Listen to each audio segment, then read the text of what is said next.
बैठ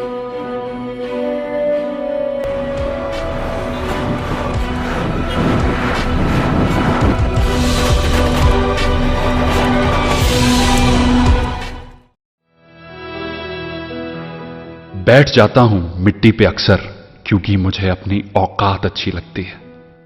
मैंने समंदर से सीखा है जीने का सलीका, चुपचाप से बहना और अपनी मौज में रहना।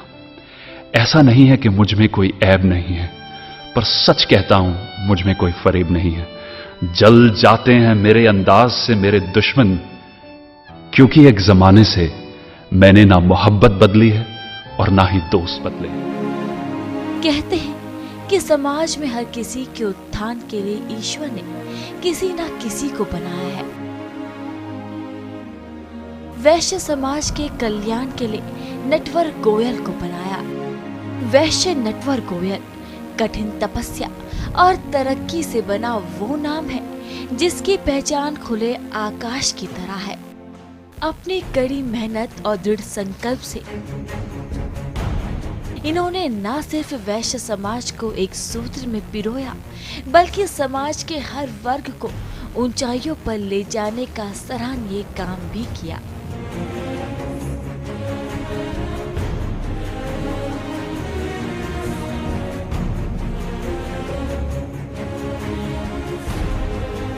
अखिल भारतीय वैश्य महासम्मेलन के प्रदेश अध्यक्ष व पूर्व राज्य मंत्री नटवर गोयल ने बचपन से एक उन्नत समाज की परिकल्पना की और उसे साकार करने का बीड़ा भी उठाया। अपने प्रभावशाली व्यक्तित्व से इन्होंने राजनीति और समाज में एक खास मुकाम हासिल किया। निश्चित तौर पर दबाव डालना हमारा मकसद नहीं, हमारा मकसद कि हमें जानो पहचानो और हमारे अधिकार को जानते हुए उसी अधिकार के अनुपात में हमें सेवा सुरक्षा सम्मान दो। वरिष्ठ समाज सेवी वैश्य नटवर गोयल का मानना है कि दीर्घकालिक सोच और कड़ी मेहनत से किया गया कार्य कभी व्यर्थ नहीं जाता।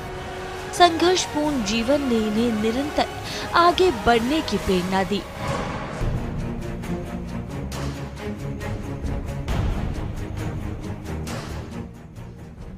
समाज सेवा की राह पर चलते हुए वैश्य नटवर गोयल ने एक सूत्र में पिरोकर 56 वर्गों में बटे वैश्य समाज को संगठित कर प्रदेश में नई पहचान दी, नए संकल्प दिए। वैश्य समाज के मसीहा बन चुके नटवर गोयल के जीवन का हर अध्याय संघर्ष और सफलता की अनूठी गाथा है। सांस्कृतिक राजधानी काशी में जन्मे नटवर गोयल की शिक्षा काशी के विभिन्न स्कूलों में हुई।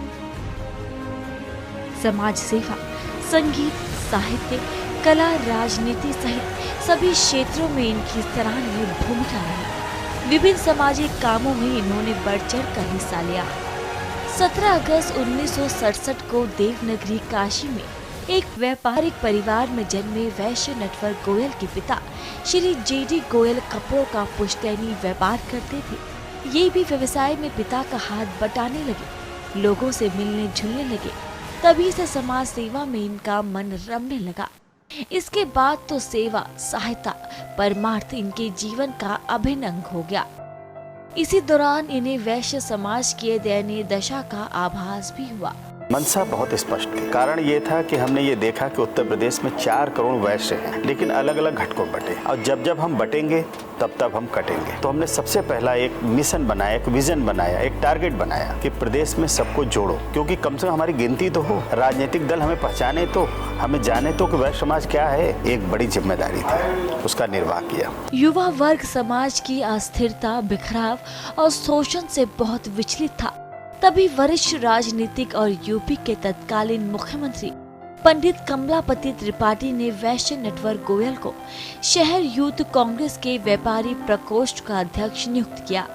यहीं से वैश्य नटवर गोयल की सामाजिक और राजनीतिक जीवन यात्रा का नया अध्याय शुरू हो गया। कहते हैं कि अगर इरादे सच्चे हो तो मंजिल की राहें खुद ब खुद बनती चली जाती हैं। पूर्व केंद्रीय मंत्री और वरिष्ठ कांग्रेसी नेता श्री श्यामलाल यादव से इन्होंने राजनीति के गुण सीखे। इनकी राजनीतिक यात्रा में कांग्रेस के वरिष्ठ नेता श्री मोतीलाल वोरा और पूर्व मुख्यमंत्री वीर बहादुर सिंह का भी खास योगदान रहा। वैश्य नटवर गोयल की राजनीतिक समझ और निस्वार्थ भावना ने इन्हें हर कदम पर आगे बढ़ने के अवसर प्रदान किए। सच बात तो ये भी है, 18 साल की उम्र में जब मैं यूथ कांग्रेस में व्यापार प्रकोष्ठ का अध्यक्ष बना, उसी समय से जब मैंने महसूस किया कि व्यापारियों की वाकई क्या पीड़ा है। एक अच्छा खासा व्यापारी जो करोड़ों का टैक्स देता है देश को बढ़ाने के लिए, प्रदेश को बढ़ाने के लिए, समाज को बढ़ाने के लिए, और उसको क्या मिलता है बदले में? न कभी शासन से, न कभी प्रशासन से, कहीं से कभी किसी तरह की कोई मदद नहीं मिलती। और देखा जाए तो सच बताएं, ये भी कहा जाता है कि व्यापारी को दबाओ, जितना माल चाहिए उतना पाओ। तो इस पीड़ा को ही मैंने महसूस किया, और महसूस करने का मेन कारण यही था कि हमने वैश्य समाज को एकत्रित करने का एक सफल बीड़ा उठाया। वैश्य नटवर गोयल को समाज के हर वर्ग का साथ मिला, सहयोग का साथ मिला और कारवां बनता चला गया। और वहीं वैश्य समाज वर्ग तो इन्हें अपना मसीहा मानने ही लगा। अनेक वर्ग उपवर्ग में बटे वैश्य समाज को एकजुट करने का संकल्प और संकल्प को पूरा करने के प्रति वैश्य नटवर गोयल की पूर्ण निष्ठा को देखकर वैश्य समाज को तो जैसे एक नई जीवन धारा मिल गई। वैश्य समाज का कार्य क्षेत्र सिर्फ व्यापार और व्यवसाय तक सीमित नहीं रहा। सामाजिक दायित्व का निर्वाह सफलता पूर्वक करते हुए वैश्य समाज राजनीतिक गतिविधियों में सक्रिय होने लगा। वैश्य नटवर गोयल की छवि संकल्पित समाज सेवी और स्वच्छ राजनेता के रूप में उभरने लगी। अनेक राजनीतिक पदों और सरकार में रहते हुए वैश्य नटवर गोयल ने सामाजिक उत्थान के लिए जो कार्य किए वो प्रशंसनीय है। विभिन्न अवसरों पर अपने औषपूर्ण संबोधनों से वैश्य नटवर गोयल ने युवाओं को प्रोत्साहित किया और उनमें जोश का संचार किया। बेटी बचाओ, बेटी पढ़ाओ। सच बात यह है कि बेटी घर लक्ष्मी है, और बेटी जब बढ़ेगी तभी देश का भी सौभाग्य बढ़ेगा। एक बहुत बड़ी बात है, हमें आगे समाज को बढ़ाने के लिए, सम्मान को बढ़ाने के लिए हमें माँ चाहिए, बहन चाहिए, तो बेटी क्यों नहीं चाहिए। बिना किसी राजनीतिक पृष्ठभूमि के वैश्य नटवर गोयल ने निस्वार्थ सेवा, संपन्न और सूझबूझ से कुशल राजनेता की छवि हासिल की। इनके जैसे बिरले लोग ही होते हैं जिनका जीवन परमार्थ, समाज और देश सेवा को समर्पित होता है। यही वजह है कि आज सारा समाज वैश्य नटवर गोयल के साथ कंधे से कंधा मिलाकर खड़ा है। काशी रत्न और वैश्य शिरोमणि सम्मान से सुशोभित गोयल को श्रीलंका के राष्ट्रपति द्वारा भी सम्मानित किया गया। वैश्य समाज के सिरमौर वैश्य नटवर गोयल को समाज का हर वर्ग उन्हें अपना नेता मानता है और उन पर गर्व करता है।